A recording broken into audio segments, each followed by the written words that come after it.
Well, howdy. Howdy, everyone. Welcome. Welcome, everybody, to the Stephen King The Read-a-thon. great Stephen King Read-a-thon.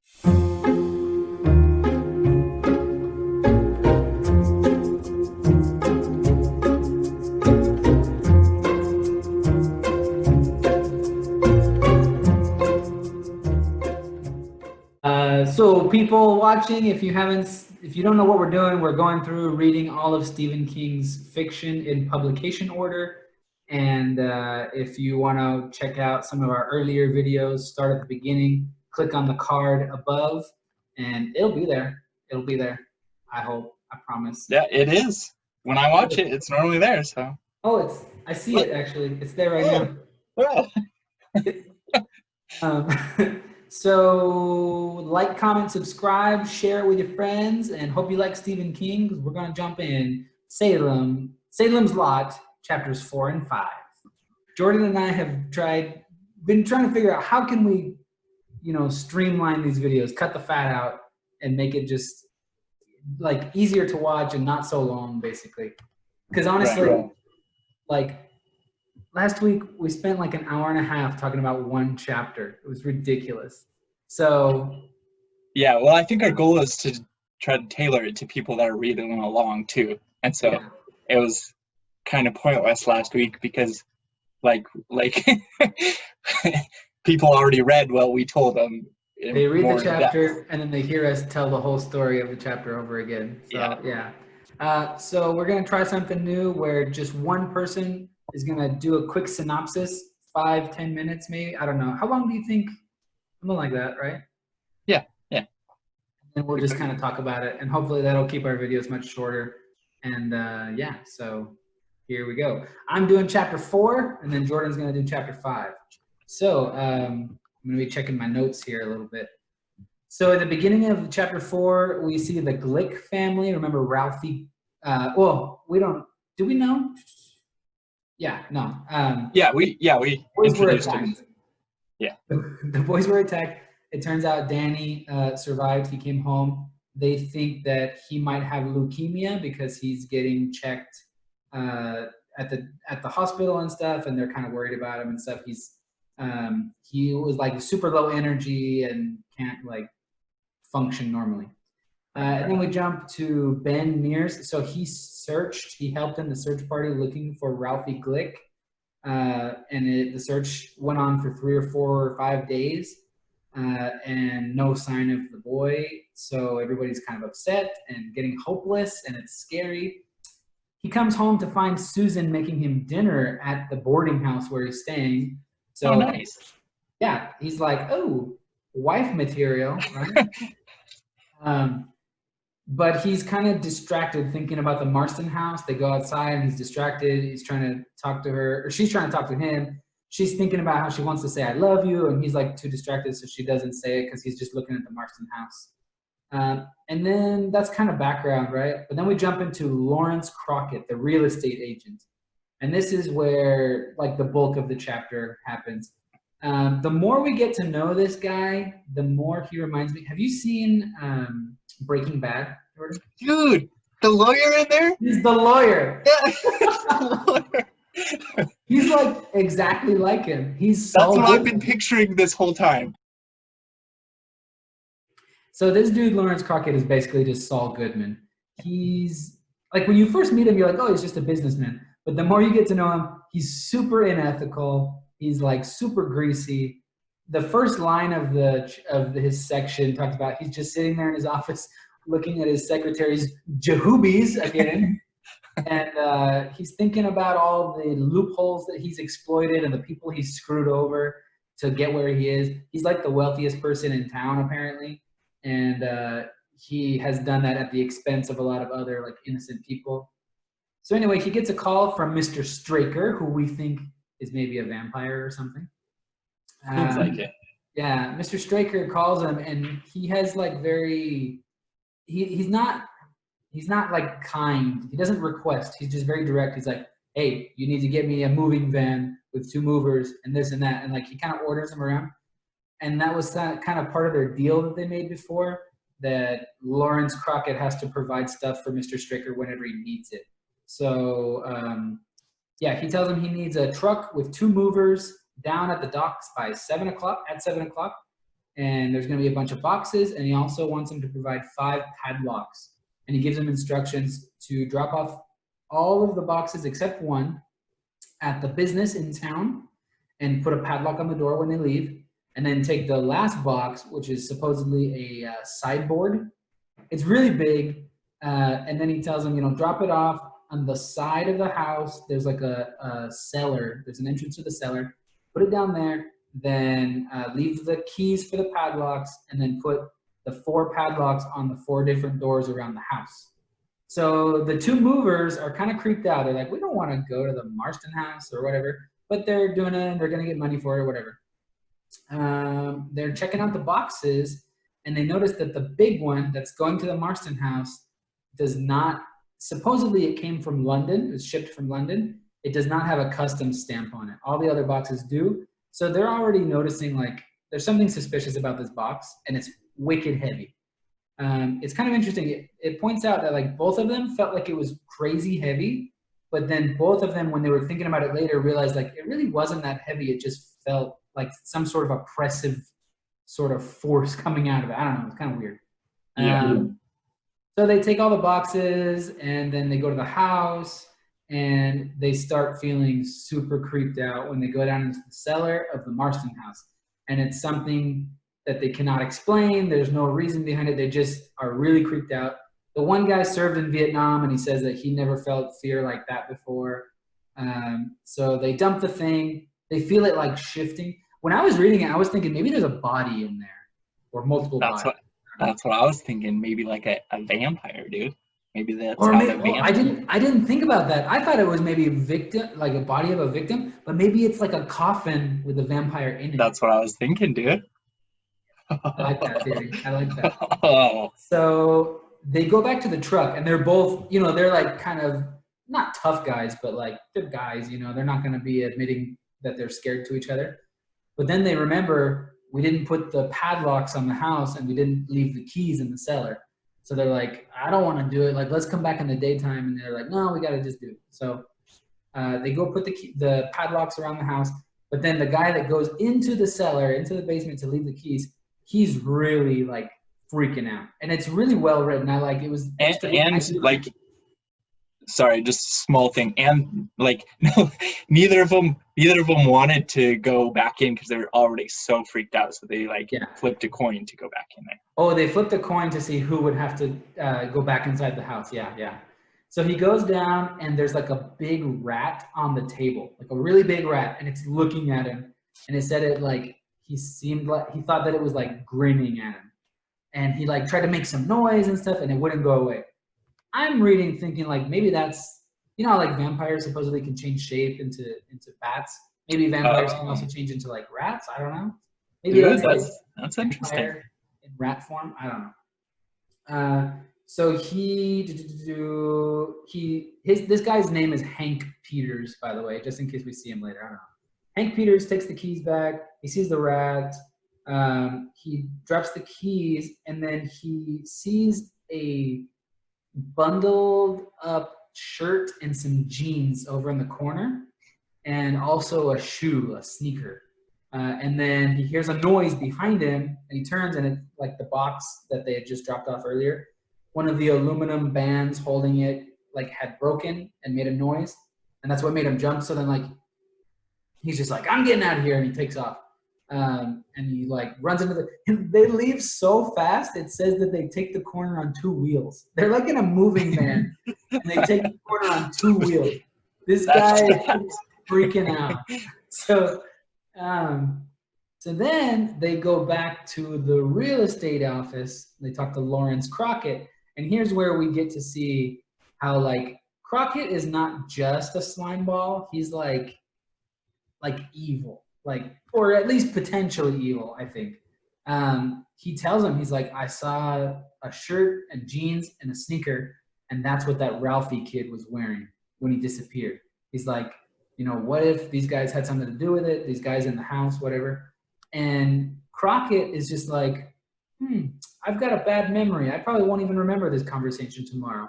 Hey, I didn't pay you for that job you did last month. And then he gives him like 50, but he bribes him to like keep his mouth shut. And he's like, you know, if you bring this up, there's going to be an investigation, and they'll probably find out about that waitress that you're seeing on the side, you know, and you wouldn't want your wife to find out about that. And they'll probably find out about your dishonorable discharge from the military. And like, he really smoothly, but really like disgustingly bribes the guy, and just like kind of threatens him to keep his mouth shut. But like, the guy's telling him like this child might have been murdered by these guys, and Lawrence Crockett like doesn't even want to hear it. He doesn't know if it's true or not, but he's just like not gonna hear it. Just doesn't want anything to do. That was gross. Let's see. So then we jump to a bunch of old guys hanging out at this agricultural store. Is that the word? It's like a what's the word? It's just a store. Yeah, just like a general store. General store, yeah. They're hanging out. It's like a popular place for the old guys to hang out. And Straker comes in, the creepy Mr. Straker. And he buys a bunch of meat and some dry goods, some beans and flour and stuff, I think. And then he's got a box that's like 30 pounds, and the men notice that he just tucks it under his arm like a feather pillow, they said. Like, he must be really strong. He just handles it really easily. And then what's kind of strange is he pays with a $20 bill that that style haven't been printed for the last like 45 or 50 years. It's from like the 1920s or something. So he pays with like a really old bill, which is kind of interesting. You know, vampires being immortal. More vampirical clues. Yeah. So then we cut to Parkins Gillespie, I don't know. He's the local cop, and he comes to Ben's house. So this is good. We start to see that like the cop is actually doing something. He comes to question Ben, which is what Jordan was thinking, was that Ben was the perpetrator of the Ralphie abduction. He asked Ben, like, where were you when Ralphie disappeared and all this stuff. Ben does not have a solid alibi. He tells him, I was at dinner with the Nortons, but then I went for a walk until like it got too dark. So, but the cop, they're kind of friendly and stuff. But then Gillespie, he starts to ask him about what he's writing, and Ben gets pretty defensive, and he kind of stands his own. He won't let the cop look at what he's writing unless he comes back with a warrant and stuff. So it was kind of cool to see that like he was kind of sticking up for himself, standing his ground against the cop. And then the cop goes and visits Straker at the antique store, the business, and learns a little bit about them. This is interesting. If you start to put some clues together, Straker tells him that Barlow, his business partner, is in New York and won't be coming for a few more weeks. But this was something I thought about after our discussion last week. Ralphie and Danny got attacked right as it was getting dark. I can't remember the exact times, but if you go back, you can check. I've been meaning to, but I never did. Mabel Wirtz, the gossip, she saw someone open the shutters of the house. So someone was at the house. I think it was about the same time that that's right. Danny got attacked. And if Barlow's in New York, then Straker must be the one in the house. Then who attacked the kids? So it could have been Ben. Or Straker's just lying and Barlow is in the house. Or there's none of them are the vampires, and there's a random vampire, and yeah. Or I think it's possible I could just have the times messed up. So maybe Straker like attacked the kids and then went back to the house. I need to check the times on that. So I don't know, it was just something I thought about. So then the cop, Gillespie, he goes back to his office and he calls the FBI, the local FBI officers in Boston, and he gives them the names of Straker, Barlow, and Ben, and he asks them to like investigate and find out a little bit more about him. And then we just have a little section where it talks about Mabel Wirtz gossiping about everybody. And then Danny Glick is readmitted to the hospital because he's so out of it. He's like just really not functioning at all. And then Dr. Gorby recommends he be released. The nurse comes in the next morning and finds Danny dead on the floor. Dun, dun, dun. That's the end of chapter 4. Oh, dang. What happens next? Well, let me tell you. Jordan's about to tell you, folks. That's right. So we have all this suspense, all these unanswered questions, and then we go to chapter 5. Starts Ben's at dinner with the Nortons again, Susan Norton. He's getting along pretty well with her dad, but her mom doesn't like him too well. At all, really. Just doesn't fall well with him. No le cae bien. Yeah. So they have dinner. Ben says that he needs to leave, and then he asks if Susan wants to actually just go and get some, like, a drink or some ice cream down at the what's it called? The ice cream place. I can't remember what it is. I don't know. Just like a diner nearby. Yeah. So they're like, yeah, we'll go. Susan's mom's super worried. She's like, oh, what if you guys get kidnapped or something? And her dad's like, stop worrying. You worry too much. So they leave. And then Susan's like, I don't really want to go to the diner.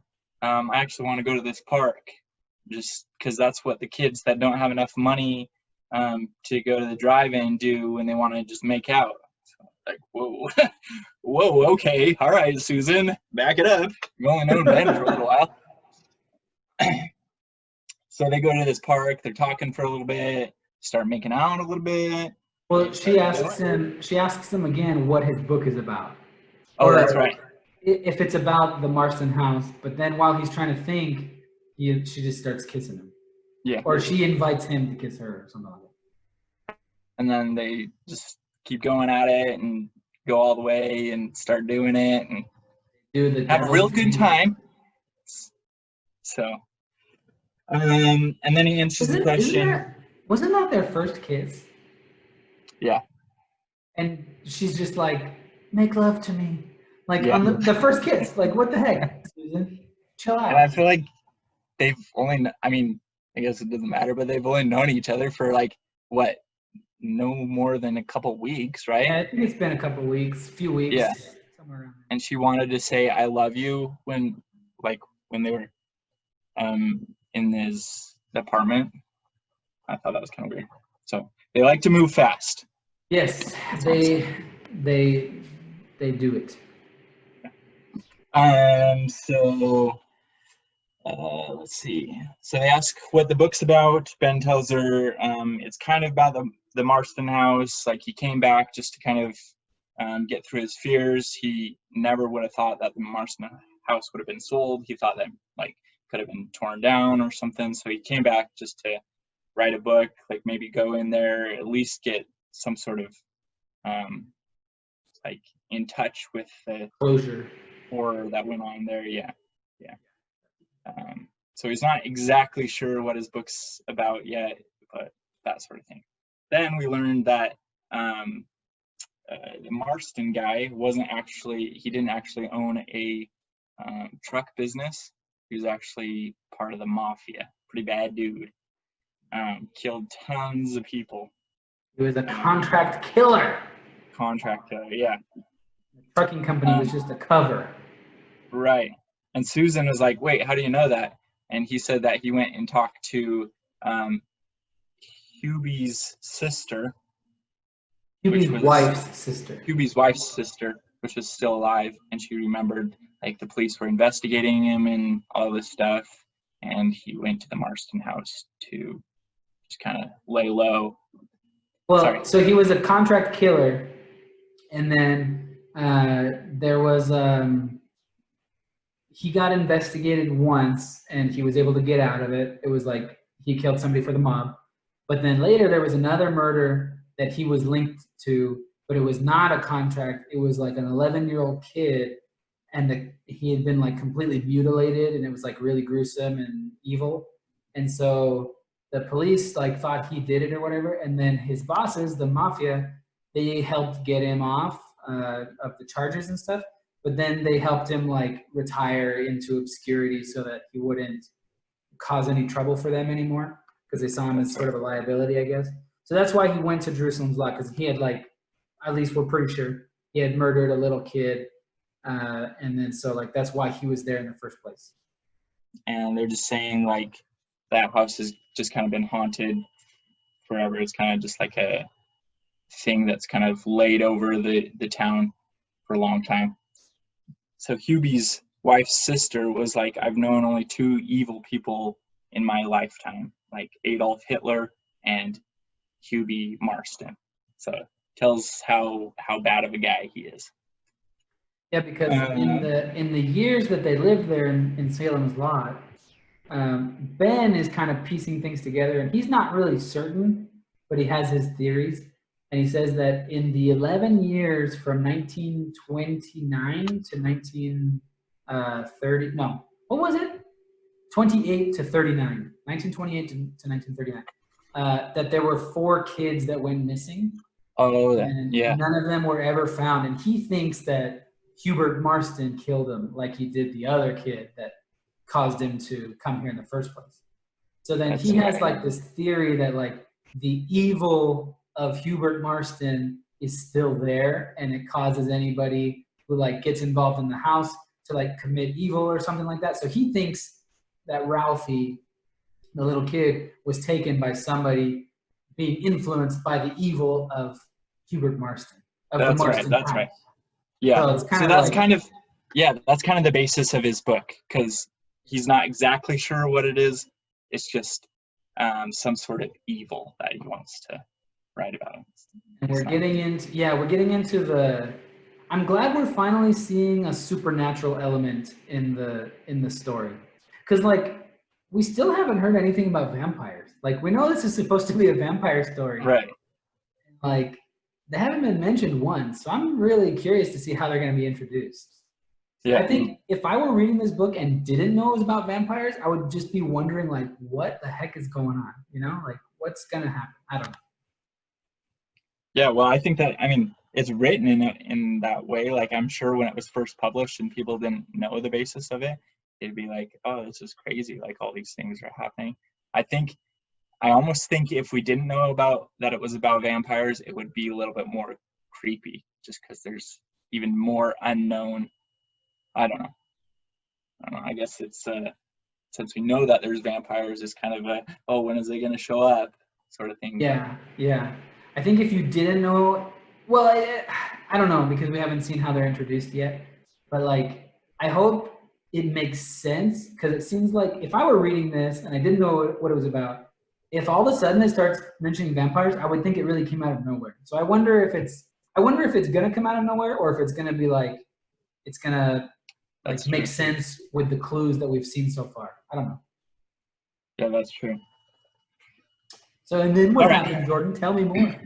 That's pretty much the end of their conversation. That was pretty much what they were talking about.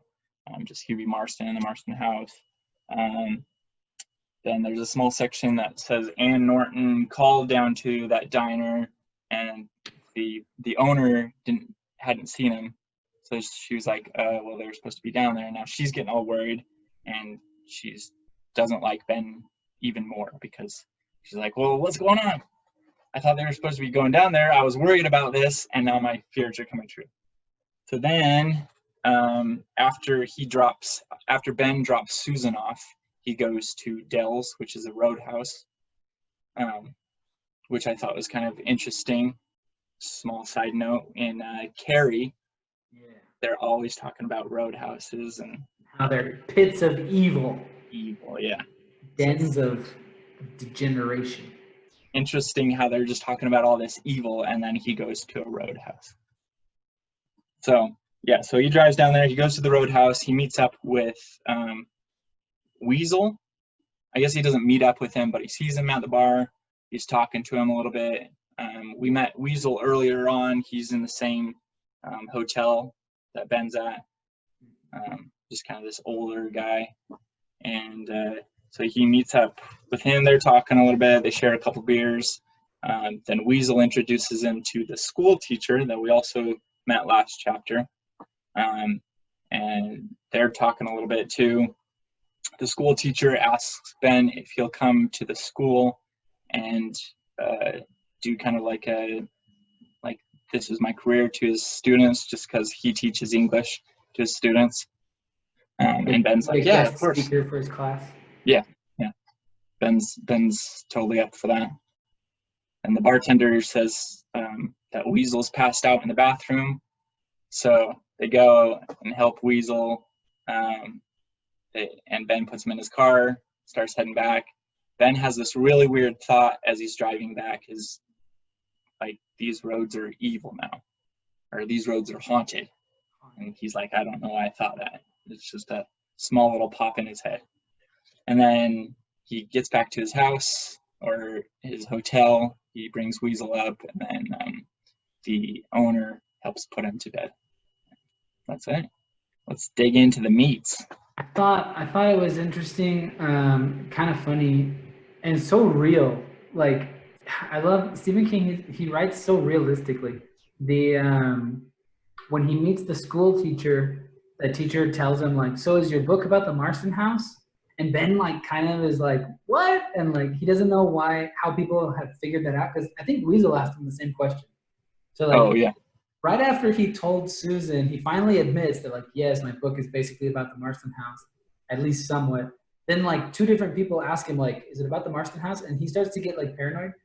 But then the teacher's like, well, yeah, the librarian said you've been looking at all the records about the house, and like, you've also been checking out books about true crime that talk about the case and stuff. So like, she kind of figured it out, and she's been talking about it. So like, I don't know, it just feels like very, at first it's kind of like weird, like, oh, how do people figure this out? But then it has like a very reasonable explanation. Well, yeah, you've been doing all this research in the library. People are bound to notice, kind of thing. right. I like And that. it's a small town too, and like this, like, they don't have a lot of visitors. This new guy comes in. Obviously, they're gonna wonder what he's doing, and when he's at the library researching all this, then they're gonna be like, oh, he's the writer. Just put 2 and 2 together. Yeah, I like how he writes it that way though, instead of just being like, oh yeah, somehow he heard about it, but it's a very logical way to get to that conclusion. Yeah, it's almost mundane in the explanation, because it's just so normal. But yeah, I thought it was really cool about Hubert Marston being a mob hitman.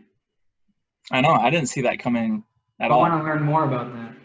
Yeah, it was just kind of out of nowhere. You're like, oh, that's kind of crazy. Like a side mystery sort of thing. Yeah, and they talk about him being super evil and stuff, right? Because like, Ben thinks he killed these kids and stuff. But it makes me wonder, why would he kill himself? I mean, I imagine, my thought is like, he probably killed himself because he's just tormented by his own crimes. But that would be a sign that he's not completely evil, that he feels bad for what he's done. So I don't know. Well, I think that maybe he didn't kill himself. I think that maybe someone from the mob came and made it look like it was a suicide. Something like that. Yeah. And that's why in his house he had all those booby traps, because he was Because afraid. he expected someone to come after him. Yeah. I like that. Yeah. So, I don't know. I think it's interesting over like this whole book. So we're like 198 pages in, and it hasn't actually mentioned anything scary. Like there's nothing like physically, like no monsters or anything that are popping out. Okay, but it's a terrifying book. Like the way he writes it, it's just interesting how you can be afraid of not knowing what's going on. Yeah, up to now it's all just suspense, really. Yeah. And you're not even sure what you're afraid of. It's just somehow you're scared. There's something scary, yeah. Probably the creepiest part so far is when the kids got attacked in the woods. But when the guys were making the delivery to the Marston house, that was pretty creepy too. Yeah. But even in both of those situations, there's no monster that comes out. There's nothing really. Yeah. Yeah, it's just, I don't know, to get on the philosophy side of it, I just think it's interesting how, like, I guess, like that's how a lot of fears are, like afraid of the dark. You're not afraid of any monster. You're just afraid that, like, you can't see, you don't know what's going to happen. That's true. Yeah. I guess you could say it's kind of like one of the most basic fears is just fear of the unknown, fear of something like that doesn't quite make sense or whatever. And even the two guys, Hank Peters and Royal Snow. Isn't Royal Snow such an interesting name? The guy's name is Royal Snow. Yeah. That's Anyway, a cool thing. when they're doing deliver, they flat out say like it was an illogical, baseless fear, but like it was a strong, terrible fear. And like neither one of them could put a name to it, could have any sort of like explanation, but they were just terrified. So yeah, that was kind of like, I guess, kind of what you're saying. I like that too. It's scary, but you don't know why. Yeah. And I think that's what makes his books so good. Is like there can be like a lot of movies or books where yeah, you're gonna be scared because this thing pops out at you, or like some scary monster, is walking around or something. But you have no idea what's going on here. And like we're almost a quarter of the way through the book, and it's just like a really slow burn sort of thing. Like it just keeps building up and building up and building up. It does feel like a slow burn, and I think doing these videos once a week is really reinforcing that in my mind. Because normally I would just read through a book fairly fast, Right. but like just doing a couple chapters a week and then talking about it, it's making me feel the suspense much more. Because it's Yeah. like, oh, we're gonna stop here at this chapter because this is what we're gonna discuss, but it's like nothing's really happened yet, but things are kind of happening. Like there's all these implications. Like what's gonna happen? I don't know. Yeah. But on the other hand, I also feel like we're only a quarter of the way in, and we already know these people fairly well. Like what?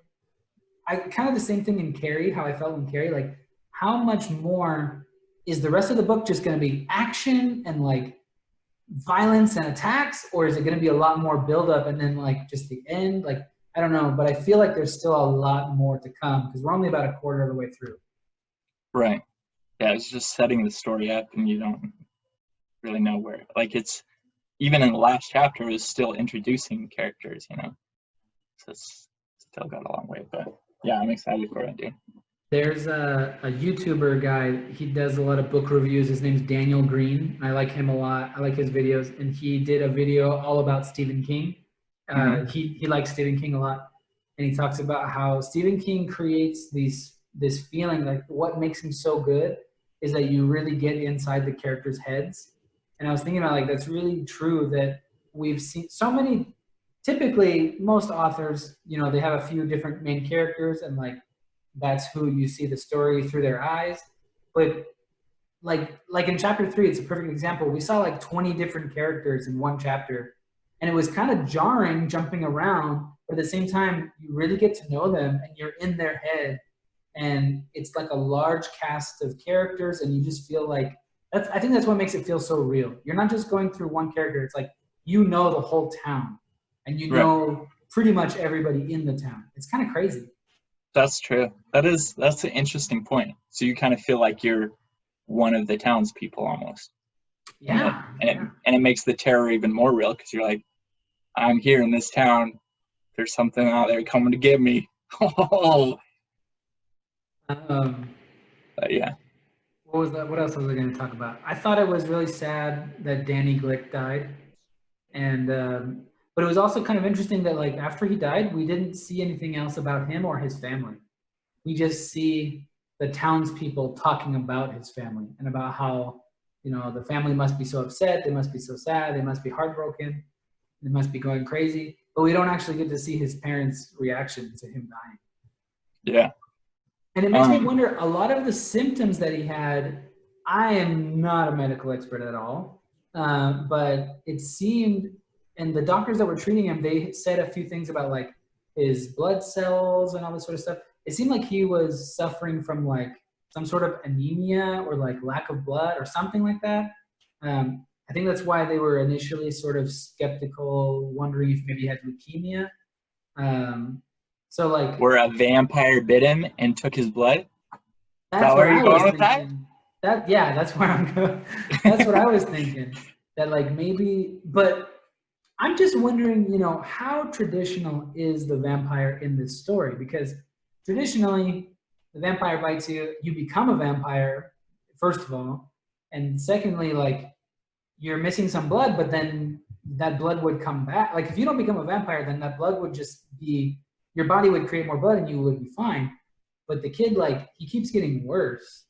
So like, I don't know. I'm wondering how it works. If that's the case, if he was bitten by a vampire, like, does the vampire magically continue drawing blood over time? Or like, did the vampire come visit him again in the hospital? Or I don't know. Or did he become a vampire maybe, and he's gonna rise from the grave after they bury him? Like maybe he is. Maybe Danny Glick is a vampire now. That would be crazy, dude. That'd be pretty crazy. And he's just recruiting all these people. Maybe he died in the hospital room, but then he's gonna rise from the dead soon. I don't know. Who knows? I don't know. No, I like that. That's why I like talking about this, dude. Because there's so many possibilities. That could be a possibility. Yeah, we haven't gotten any answers about anything, really. There's a lot of possibilities. So, do you think Straker is the vampire? I don't know, dude. The more, like, everything seems to, like, keep leading us to that. Like, he drives a super old car. He's using money that's out of print for a long time. Like, he's kind of oddly, like, not very people friendly, just kind of standoffish, more business-like. Really strong. Mysterious, yeah. Bald, vampires are bald. It did. Probably. One thing we haven't talked about, it did say that he has sort of an accent, and he has like a very elegant way of speaking, which to me sounds like maybe like an antiquated, like an older style of speaking. Like maybe he's from a couple hundred years ago or something. Yeah, he's just very secretive about all these things.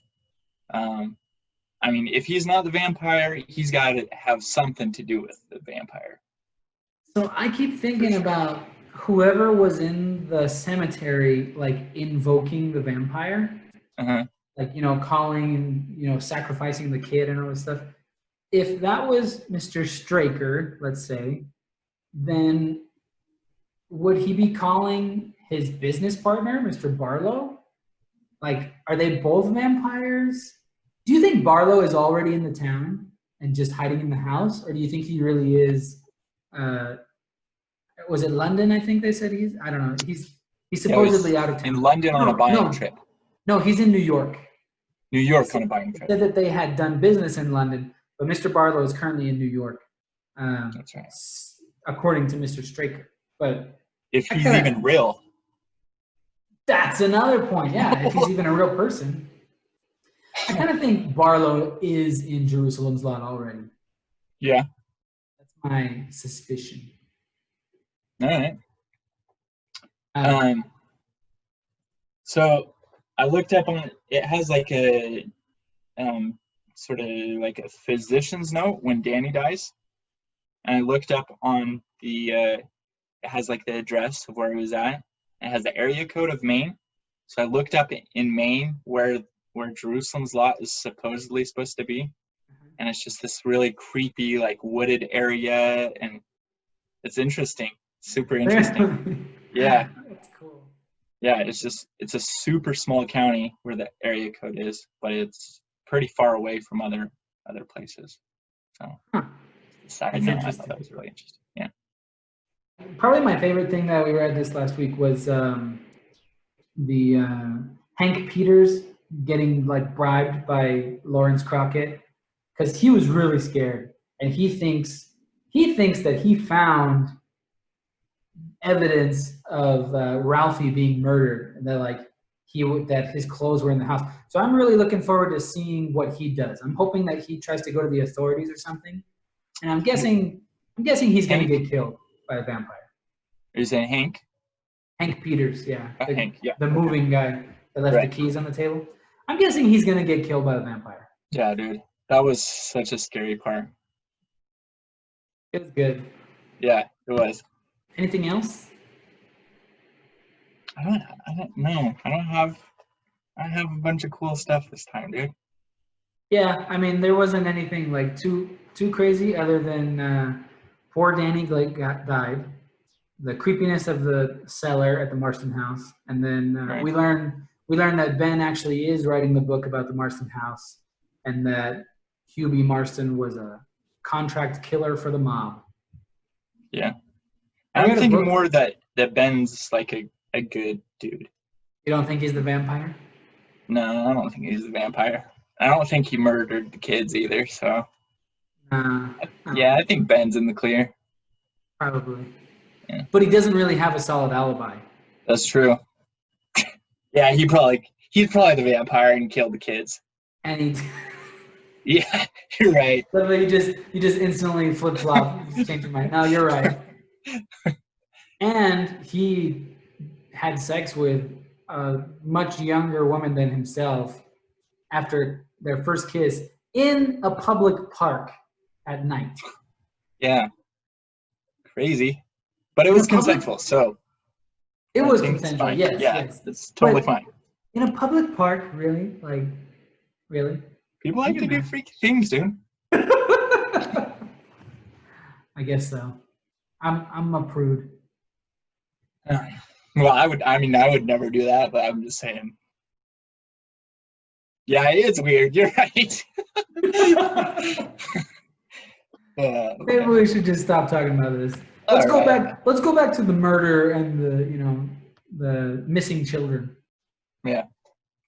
Well, I don't have anything else to say about that. Neither. So I hope you guys like this, and we are going to read another chapter 2 or however much we'll see this next week, and trying to figure out unraveling the mystery of Salem's Lot. All right. See you next week. Later.